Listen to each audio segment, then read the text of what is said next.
Good day, everyone. We are the Group 4 and we will be discussing the topic listening. But before we start, allow me to leave you a quote by Deborah Tannen in connection to the topic.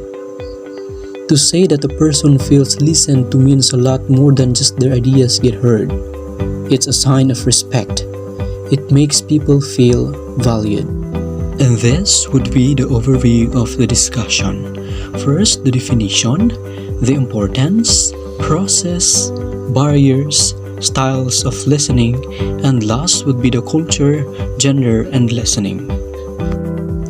First, we would be tackle the definition of the given topic. So what is listening? So hearing versus listening. Hearing is the ability to perceive sound by detecting vibrations in your ear, while listening is the process of receiving, constructing meaning from, and responding to spoken and non-verbal messages. So what is the importance of listening? The first one is for professional benefits. In today's working, listening is regarded as a crucial skill. Whether a temporary intern or a high-level executive, you need to listen if you're going to function effectively in a workplace. In much the same way that you communicate power with your words or gesture, listening can also establish and communicate power. It is also interesting to note that effective listeners are more likely to emerge as group leader and is often a more effective salesperson, a more attentive and effective healthcare worker, and a more effective manager. Also, medical educators even introduce what they call narrative listening to teach doctors not only to listen more effectively but also to recognize how their perceptions of their patients are influenced by their own emotions. The next importance of listening is for personal benefit. Listening skills play a crucial role as we develop and maintain a variety of interpersonal relationships. To appreciate the importance of listening, consider the following purposes and the benefits that accrue from them. The first one is to learn. When you listen, you learn about and understand other people. This also helps in avoiding problems and making more reasonable decisions. The second one is to relate. The third one is to influence. When you listen, you can also influence other people's attitudes, values, beliefs, opinions, and behaviors. Notice that the people who listen to you are the people you know understand you, and you are more likely to follow the advice of those certain people once you feel that you've really been listened to. The next one is to play. This refers to as appreciative listening and would include all those listening experiences where your purpose is primarily enjoyment. This includes listening to music or listening to your friends or family's amusing stories, which allow you to gain a more comfortable balance between the world of work and the world of play. And the last one is to help. This is something that we experience growing up, like when our parents listen to our concerns and help us solve our problems. Of course, listening is almost always prerequisite to offering help since, after all, you really can't offer useful aid without first knowing and listening to the individual. Next is the process of listening. Listening is the process of receiving, understanding, remembering, evaluating, and responding. So receiving, that is the hearing and attending to the message. The understanding is when you decipher the meaning of the message you hear. Remembering, that is retaining what you hear in memory. Evaluating, which is thinking critically and judging the message. And responding, which is answering or giving feedback. The listening process is circular, which each participant in the conversation's response serves as the other stimuli of response. Note that listening is not a process of transferring an idea from the mind of the speaker to the mind of the listener, but rather, it is a process in which speaker and listener work together to achieve a common understanding. Let's proceed to the 5-stage model of listening. The first stage is receiving. Listening begins with hearing the message of the speaker. Myths state that listening and hearing are the same, but it isn't. Hearing is just a first stage of listening and is a psychological process that occurs when you are in the vicinity where sound waves impinge your eardrum. Hearing is only a passive process that occurs without any attention or effort. To improve your receiving skills, focus your attention on the speaker's message and not on what you'll say next. If you begin to rehearse your response, you're going to miss what the speaker says next. Avoid distractions in the environment and maintain your role as a listener and avoid interrupting. The second stage is understanding, where you learn what the speaker means. To improve your understanding, avoid assuming you understand it. If you make assumptions, it will prevent you from listening to what the speaker wants to say. See the speaker's messages from the speaker's point of view and avoid judging the message until you fully understand the speaker's intention. Ask questions for clarification or ask for additional details. Rephrase or paraphrase the speaker's ideas in your own words. When you do this silently, it will help you rehearse and learn the material. If done aloud, it will help you confirm your understanding. And on the third stage is remembering. Memory is reconstructive. So if you want to remember what information, you have to pass this information from your short-term memory to your long-term memory. And to facilitate the passage of information from short-term memory to long-term, focus your attention on the central ideas. Organize what you hear or summarize it in a structure you can easily retain. Unite the new with the old or relate new information to what you already know. If you identify some relationships between them, you will more likely to remember the new information. And lastly, repeat names, key points, and as a result, they'll be easier to learn and remember. Let's proceed to the fourth stage. It is evaluating, which consists of judging the messages. This is when you try to evaluate the speaker's underlying intentions or motives. In evaluating messages, resist evaluation until you fully understand the speaker's point of view.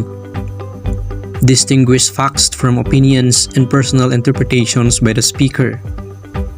Identify any biases, self-interest, or prejudice to know if the message is being presented fairly or being slanted. Recognize fallacious forms of reasoning, such as name-calling, a favorable or unfavorable label to color your perception. Testimonial, using positively or negatively viewed spokesperson to encourage your acceptance or rejection of something, and bandwagon, or arguing what you should believe or do something because everyone else does. The last stage is responding. It occurs while the speaker is talking, and that's immediate feedback, or made after the speaker is talking, and that is delayed feedback. This tells the speaker that the listener feels and think about his or her messages. To improve listening, responding, support the speaker throughout the speaker's conversation. You can nod and use minimal responses. Own your responses or take responsibility for what you say. Resist responding to another's feelings with solving the person's problems unless you're asked to advise. Focus on the other person's and avoid multitasking when you're listening. And avoid being a thought-completing listener who listens a little and then finishes the speaker's thought. Well, of course, listening is never perfect. There will be lapses in attention and memory. There will be misunderstandings, inadequate critical thinking, and inappropriate responding. So here are 4 of the barriers to listening. First, physical and mental distractions or noise. One obstacle you might encounter when listening to your partner is noise in the environment around you. These noises make it difficult to concentrate on the messages that are sent your way. Physical distraction may include a noisy environment, but as both listener and speaker, try to remove these distractions as much as possible, or if they cannot be removed, try to adjust your listening and speaking instead.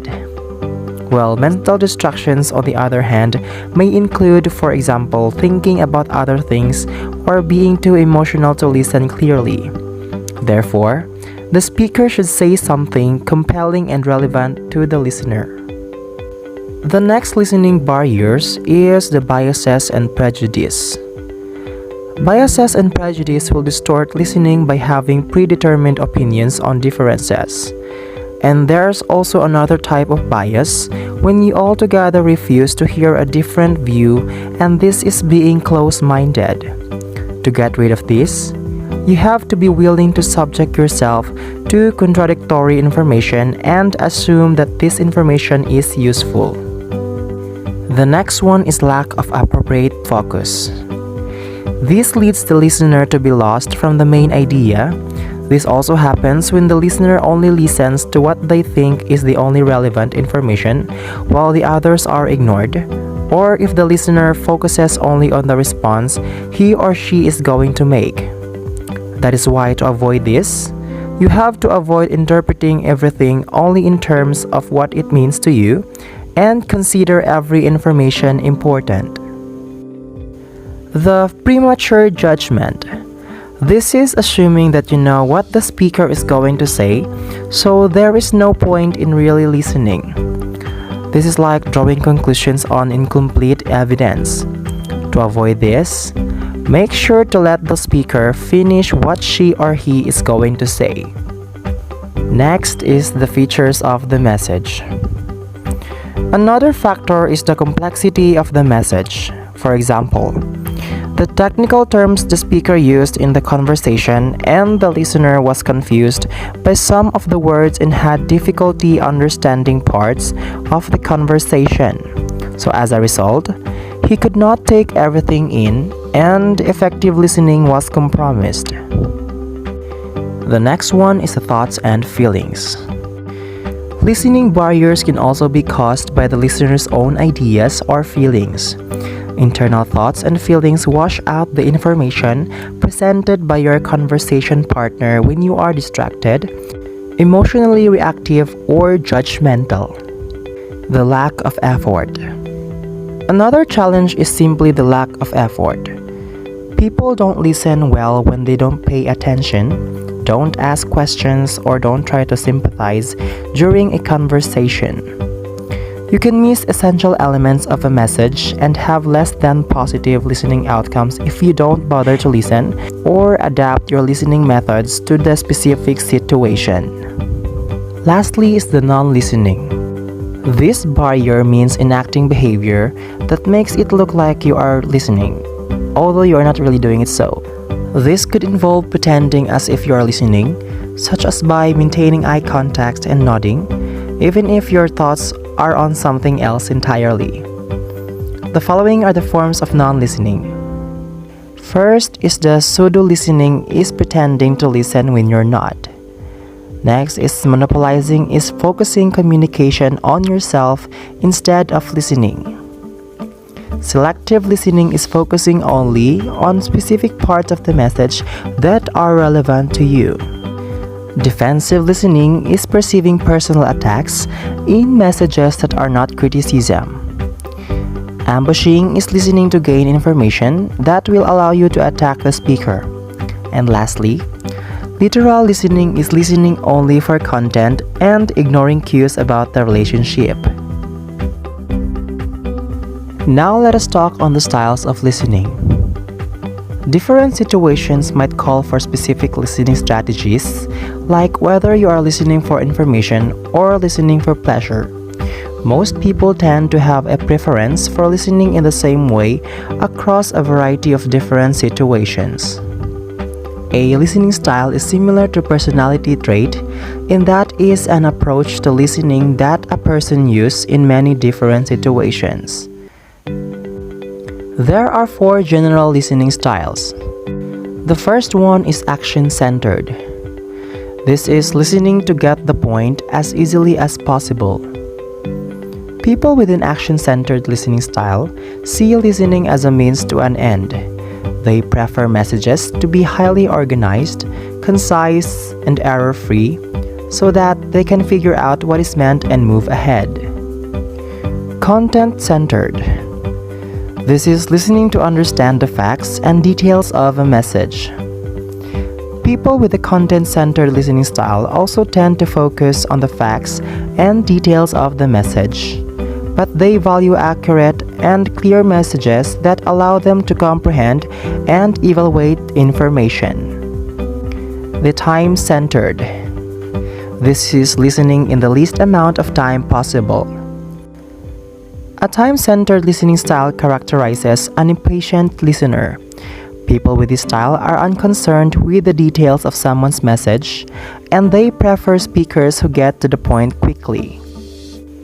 Lastly is the people-centered. This is listening to communicate an interest and concern for others. This final listening style reflects concern with other people's feelings or emotions. Individuals with a people-centered listening style tend to seek out common interest with others, and they are particularly responsive to the emotional experiences of others. Now let's proceed on the styles of effective listening. The empathic and objective listening. To empathize with others means to feel with them, to see the world as they see it, and to feel what they feel to enhance relationships. However, there are cases when you have to also apply objectivity. In objective listening, you measure meanings and feelings against some objective reality. The non-judgmental and critical listening. Non-judgmental listening is listening with an open mind and suspending judgment to create understanding. However, you also need to listen critically with a view toward making some kind of evaluation or judgment. Therefore, to supplement open-minded listening, there is critical listening, which helps you analyze and evaluate messages. The surface and depth listening. Surface listening is literally reading of the words and sentences with obvious meanings, while depth listening can reveal other, perhaps more important meanings. The polite and impolite listening. There are times when the speaker tells abusive or condescending languages. In these cases, you might want to express your disapproval by showing that you're not even listening. That is impolite listening. Polite listening, on the other hand, even though you disagree with the message, shows that you still avoid interrupting the speaker. Give supportive listening cues, show empathy with the speaker, maintain eye contact, and give positive feedback. Lastly is the active and inactive listening. Active listening is developed by Thomas Gordon. It is a process of sending back to the speaker what you as a listener think the speaker meant. It is not merely repeating the speaker's exact words, but rather putting together your understanding of the speaker's total message into a meaningful whole. It helps you check your understanding of what the speaker said and what she meant. It lets the speaker know that you acknowledge and accept his or her feelings, and it stimulates the speaker to explore his or her feelings and thoughts. Culture, gender, and listening. Listening is difficult because of the differences in communication systems between speaker and listener. When the speaker and listener come from different cultures or genders, these differences and their effects are naturally much greater. Culture and listening. The ways in which cultural differences can influence listening are through, first, Language and speech. There are no two people with the same language. They speak with different meanings and different accents. Therefore, their interpretations of messages will also be different. The nonverbal behaviors. There are also differences in what behaviors are considered appropriate or inappropriate. And these nonverbal cues can also have different meanings from culture to culture. The last one is the feedback. Feedback can also be delivered differently depending on the culture. Some cultures might be very direct and very frank. Some may be honest in what they feel, and some might prefer being positive than being truthful. Gender and listening. Men and women have different styles of listening, and these different styles can create major difficulties in opposite-sex interpersonal communication. The first difficulties is the rapport and report talk. According to Deborah Tannen, women play down their expertise and seek to build rapport and establish closer relationship with the use of listening, while men play up their expertise, emphasize it, and use it in dominating the interaction. Women talk about feelings and relationships, while men seek to attain respect. Listening cues. Women are more apt to give lots of listening cues like nodding and smiling, and they also make more eye contact, while men are more likely to listen quietly without giving lots of listening cues, and they often look away from the speaker. These differences then show that women seem more engaged in listening than men. Lastly is the amount and purpose of listening. According to Tannen, men listen less to women than women listen to men, and that is because listening places the person in an inferior position, whereas speaking places the person in a superior position. Men seem to assume a more argumentative posture while listening, and they often ask questions that are argumentative, while women are more likely supportive or perhaps offer criticism that is more positive than men. And that is all about listening. Thank you and God bless everyone.